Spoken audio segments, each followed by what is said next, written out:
कृष्ण भगवान विष्णु का 8वां अवतार हिंदू पौराणिक कथाओं में से एक सबसे प्रसिद्ध देवता है और बच्चों के पसंदीदा है। कृष्ण जन्माष्टमी हर साल बड़ी तैयारियों और उत्साह के साथ मनाई जाती है क्योंकि इस दिन भगवान कृष्ण का जन्म हुआ था। ये लेख कृष्ण के जन्म की कहानी को बच्चों के लिए मजेदार और आसान भाषा में प्रस्तुत करता है। इस लेख का कहानी सुनाने के उद्देश्य के लिए उपयोग किया जा सकता है। कृष्ण जन्माष्टमी 2023 में 7 सितंबर को भारत में मनाई जाएगी। कृष्ण जन्माष्टमी हिंदू पौराणिक दिनों में से एक महत्वपूर्ण दिन है। ये दिन पूरे देश में बड़े उत्साह के साथ मनाया जाता है। लोग इस दिन को भजन, कीर्तन, दही हांडी आयोजन, फैंसी ड्रेस प्रतियोगिताओं, झूला सजावट, ड्राइंग प्रतियोगिताएं, भजन आदि जैसी विभिन्न सांस्कृतिक गतिविधियों के साथ मनाते हैं। ये लेख छात्रों के लिए कृष्ण जन्माष्टमी 2023 के अवसर पर भगवान कृष्ण के जन्म की एक छोटी सी कहानी प्रस्तुत करता है। इस कहानी को स्कूलों के सांस्कृतिक कार्यक्रमों और स्कूल सभाओं में ड्रामा के उद्देश्यों के लिए उपयोग किया जा सकता है। इसके साथ हम सभी छात्रों और पाठकों को एक बहुत ही खुशियों भरी और आनंदमय जन्माष्टमी की शुभकामनाएं देते हैं।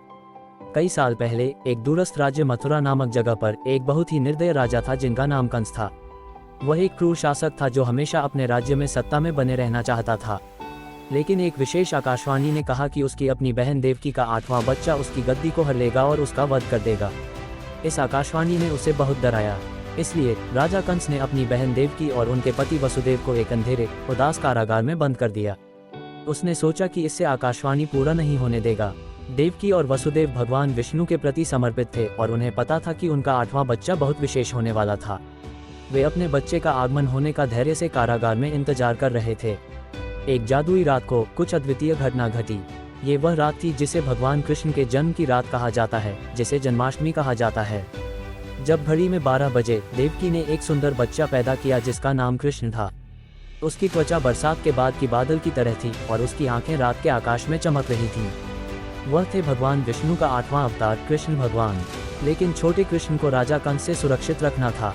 कारागार के दरवाजे खुल गए और सेनापति गहरी नींद में सो गए।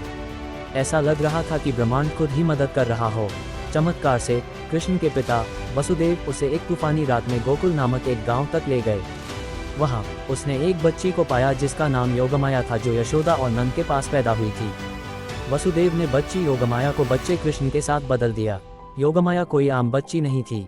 वास्तव में वह देवी दुर्गा थी, एक शक्तिशाली और प्रेमभरी देवी। उसका उद्देश्य कृष्ण की सुरक्षा करना और मदद करना था। वसुदेव कंस के क्रोध और संदेह से डरते हुए बच्ची को कारागार वापस ले गए। लेकिन कंस को यह पता नहीं था कि वह योगमाया थी। सोचते हुए कि वह बस एक बच्ची है, कंस ने उसे एक कुएं में फेंक देने का निर्णय किया। लेकिन कुछ अद्भुत हुआ।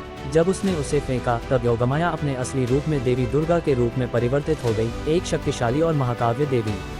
कंस इस अद्भुत दृश्य से हैरान और डरे हुए थे। उन्होंने समझा कि वह एक दिव्य शक्ति के सामने है जो उससे कहीं ज्यादा महत्वपूर्ण है।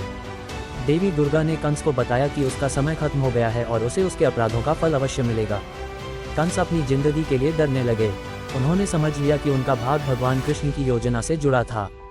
हर साल जन्माष्टमी पर लोग भगवान कृष्ण के जन्म का जश्न मनाते हैं। देवकी और वसुदेव के 8वें बच्चे, दिव्य बच्चे को याद करते हैं जो दुनिया में प्यार और ज्ञान लाया। वे उनके जन्म की कहानी, योगमाया के साथ विनिमय और देवी दुर्गा की शक्तिपूर्ण हस्तक्षेप को याद रखते हैं। ये हमें याद दिलाता है कि भलाई और प्यार हमेशा अंधकार और क्रूरता पर विजय प्राप्त करेंगे। भगवान कृष्ण के जन्म की कहानी, योगमाया के साथ विनिमय और देवी दुर्गा का दिव्य हस्तक्षेप जन्माष्टमी पर बड़े श्रद्धा और सम्मान के साथ मनाई जाती है। भगवान कृष्ण की जीवन की कहानी आज भी लोगों